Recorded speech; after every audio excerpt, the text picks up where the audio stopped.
Het belangrijkste nieuws van Curaçao in het Nederlands. Extra Journaal.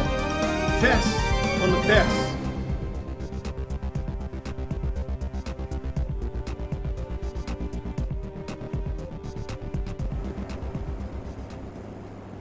Welkom bij Extra Journaal. Fijn dat u weer kijkt. We hebben het belangrijkste nieuws op een rijtje gezet. En we beginnen met de belangrijkste nieuwsberichten.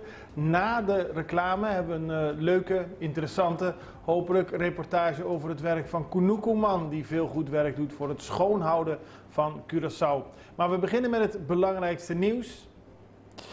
SLM wil op Curaçao vliegen. De Surinaamse luchtvaartmaatschappij Suriname Airways heeft plannen om op Curaçao te vliegen vanaf Amsterdam. Er is een delegatie van SLM momenteel op Curaçao. De maatschappij wil namelijk Curaçao gebruiken als strategische hub naar andere regionale bestemmingen, waaronder Miami. Suriname Airways voert daarover gesprekken met de Curaçaose toerismesector en de regering PISAS.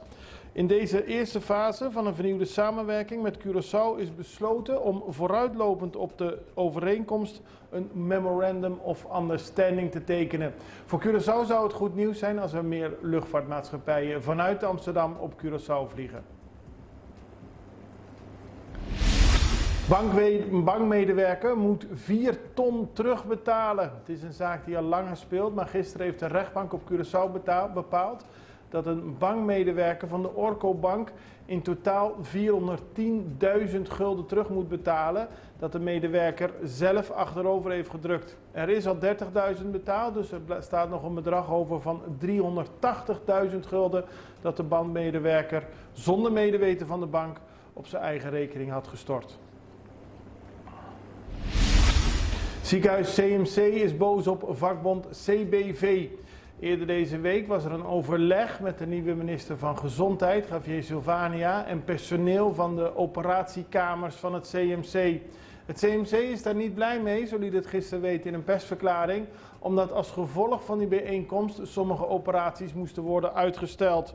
Op die manier zorgt de toch al gespannen situatie binnen het ziekenhuis zorgt dat ervoor dat de toch al gespannen situatie binnen het ziekenhuis nog gespanner wordt. Volgens de vakbond zijn er heel veel zaken niet goed geregeld bij het CMC en wilden ze daarover met de minister praten.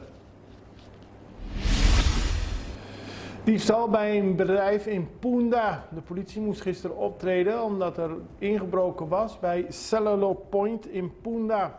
Daar aangekomen had de politie gezien dat er 1 dief op het dak zat. Het bleek te gaan om een bekende van de politie die geprobeerd had bij Cellular Point spullen te stelen. Hij zei dat hij dat wel moest doen omdat hij geen geld had om te eten. De man is gearresteerd. Grote roof bij Multitronics. Na de inbraak die de politie had weten te vermijden bij Cellular Point, werd er ook ingebroken bij Multitronics in Salinha. Daar konden de dieven niet worden aangehouden. De politie had wel een idee dat er 4 gemaskerde mannen de winkel binnen waren gekomen. Ze zijn er uiteindelijk vandoor gegaan met telefoons, tablets en ook laptops. Er is 1 tas met gestolen telefoons teruggevonden, maar de rest is dus weg, net zoals de dieven. Inval wegens diefstal autobanden. Het is een opmerkelijke zaak, maar vorige maand werd er door niet meer onbekende, maar in ieder geval een 27-jarige man 4 autobanden gestolen bij een Kia Soul. Die had dat nodig voor eigen gebruik. De politie heeft de beelden gezien van een auto die er naartoe reed en op die manier kon de man uiteindelijk worden aangehouden. Gisteren vond er ook een inval plaats bij een huis in de wijk Sanssouci. Volgens de politie is hiermee de misdaad opgelost. En dan nog een verheugend bericht voor onze ministers. Hun salaris is weer normaal. Zoals bekend hebben de ministers van Curaçao de afgelopen 3 jaar, vanaf juli 2020, 25% minder salaris ontvangen. Ze waren solidair met de ambtenaren die als gevolg van de coronasituatie en de leningen vanuit Nederland ook achteruit gingen in hun salaris. Na 3 jaar is alles weer normaal, net zoals de vakantiedagen die ze voor juli 2020 ontvingen. Dat is het belangrijkste nieuws. We gaan over naar de reclame, dadelijk meer. Subway, so meal of the day, te atrobe. Kusabor na nobo, manera barbecue chicken en shawarma chicken. Kung bleki di minute me, En waffle fries, voor meal of the day. da mas mio kung nunca. Anto si minute me nota bokos, bubor cambia kung iced tea of limonada. Pabo sa kiko ta en meal of the day, subi subway.cd. Subway, trae maneboki.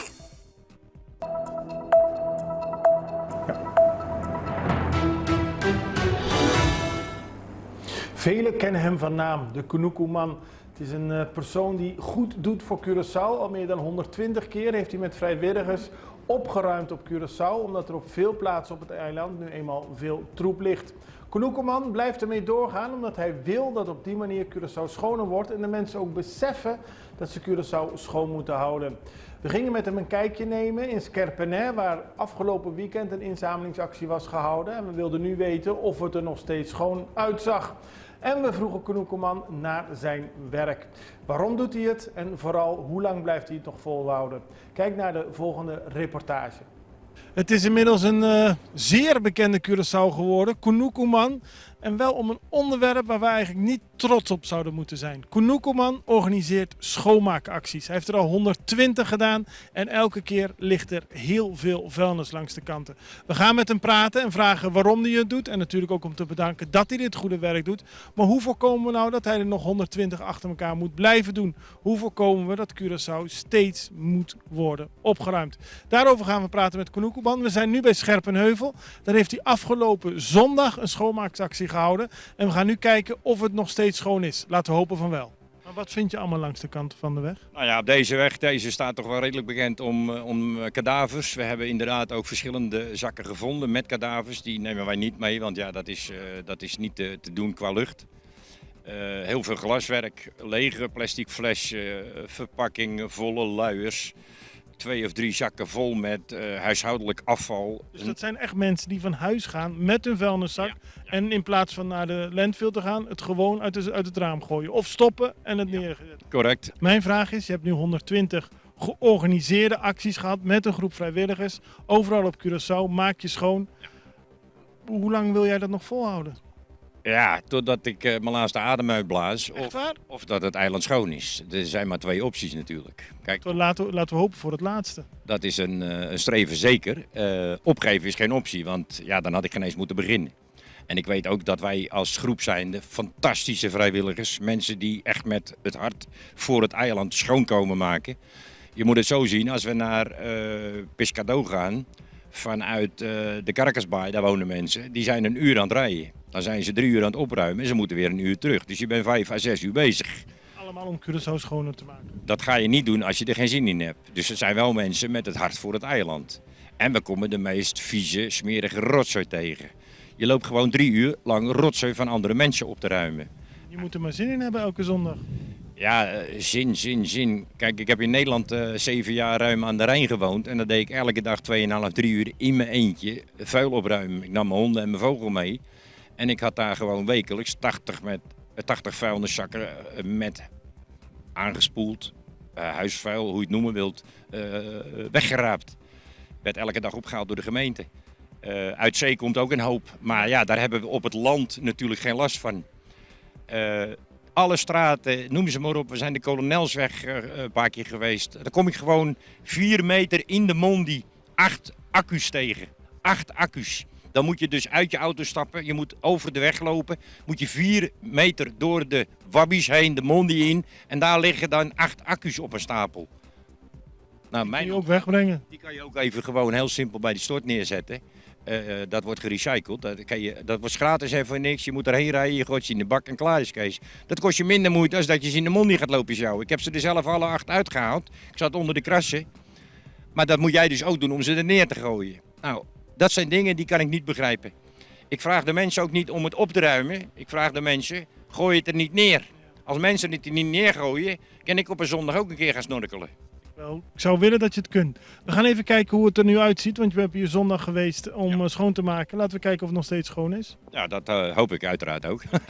Nou, we hebben een kort wandelingetje gemaakt. Je hebt hier afgelopen zondag schoongemaakt. Hoe ziet het er nu uit? Nou, zo moet het blijven. Ja, mensen kunnen blikjes, flesjes inleveren bij jou. Ja. Op die manier krijg je statiegeld. Het is een particuliere actie. Misschien zou je het eigenlijk willen dat de overheid het doet. Maar je doet het om te zorgen dat Curaçao schoon blijft. Correct. Hoe ziet die actie eruit? Eén is het geen statiegeld, want statiegeld moet je eerst betalen. Okay. Nee, dat geeft niet. De Knoekeman geeft geld weg. Zo. Het enige wat je moet doen is je lege flesjes inleveren. Plastic flessen natuurlijk. Als je plastic fles inlevert, krijg je per fles 5 cent. Ja, dat is natuurlijk geen gigantisch bedrag. Maar aan de andere kant, als je als kind zijnde 100 flesjes van de straat afraapt, heb je 5 gulden. Als je dat 3 keer in de week doet en 2 weken lang, want we doen de actie 2 keer per maand op locatie. Aankomende zaterdag zijn we bij benzinestation Muizenberg. De rest staat qua locaties allemaal op www.knoekeman. Kunnen mensen, daar staat trouwens nog veel en veel meer informatie op. Van recycling enzovoort enzovoort. En dat is het beginnetje van leren dat afval gewoon geld waard is. Maar jij geeft geld weg aan mensen die blikjes, flesjes hebben opgeraapt. Correct. Om op die manier te zorgen dat Curaçao schoon blijft. Correct. Komt dat uit je eigen zak als ik vragen mag? Nee, dat mag je natuurlijk vragen. Het idee was van mezelf en het geld komt bij bedrijven vandaan en zelfs bij enkele particulieren hier op het eiland. Ik heb nu een gedeelte van het geld gebruikt, want we hebben 4 acties nu achter de rug. Maar er zit voorlopig nog wel voldoende in om deze actie nog een tijdje door te zetten. Wat is de bedoeling ervan? Als kinderen dat gaan doen, en dat hebben we in de laatste 4 keer, of in de eerste 4 keer gezien, dat kinderen komen met zakken met plastic flessen. Dat geld doen ze in een spaarpot. Ik had afgelopen inzamelactie een Grietje die kwam met de tante en die had 850 flessen. Dan praat je over een bedrag van 46,50 gulden. Mooi meegenomen. Ik heb er nog 3,50 bonus gegeven, dus dat Grietje had van 10 jaar had 50 gulden in haar eigen spaarpotje. Kijk, die weet, ik gooi niks meer naar buiten. En Ik wil ook niet dat de vader of de moeder wat naar buiten gooit. Want als die het doen, dan gooien ze mijn zakgeld naar buiten. Dat is een beetje de insteek ervan. Alleen als mijn pot leeg is, dan moet ik stoppen met de actie. In de tussenliggende tijd moeten mensen gaan nadenken. De boodschap is simpel. Gooi het niet zomaar op straat. Dan hoeft het ook niet opgeruimd te worden. En blijft Curaçao schoner. Knoekelman blijft voorlopig Curaçao schoonmaken. En ook kunnen mensen terecht die blikjes, flesjes hebben ingezameld. Aanstaande zaterdag zijn ze bij Muizenberg, bij Curoil. Dan kunnen mensen hun spullen inleveren. Buurlanden, want de politieke dialoog tussen de oppositie en de regering in Venezuela is al enkele maanden compleet vastgelopen.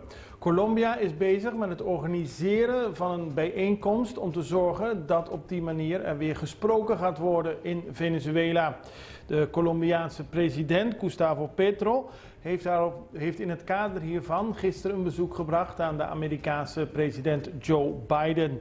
Daar stelde Petro voor om de sancties die Amerika heeft ingevoerd tegen Venezuela geleidelijk op te heffen. Tot nu toe heeft Washington, dat de regering van president Nicolás Maduro niet erkent, gewaarschuwd dat het zijn sancties zal handhaven totdat het concrete stappen in de richting van democratisering ziet. Het heeft erop aangedrongen dat het doel van Amerika is dat er vrije en eerlijke verkiezingen zijn in Venezuela. Het is een totaal ander onderwerp dan Knoekelman, maar het is voor ons ook van belang omdat het opheffen van de sancties tegen Venezuela ertoe kan leiden dat de situatie financieel-economisch verbetert. Zoals bekend heeft Curaçao onlangs weer de grenzen geopend met Venezuela. Tot nu toe zijn er weinig bootjes gekomen. Luchtvaartmaatschappijen zijn nog bezig met voorbereiding om te vliegen tussen Venezuela en Curaçao. Maar het is voor ieders belang goed dat Venezuela ook weer economisch meer kan groeien. Dit was het belangrijkste nieuws van vandaag. Rest mij u nog een heel prettig weekend te wensen. Ik hoop u aanstaande maandag weer te zien. Een heel fijn weekend. Het allerbeste. Tot ziens. Dag.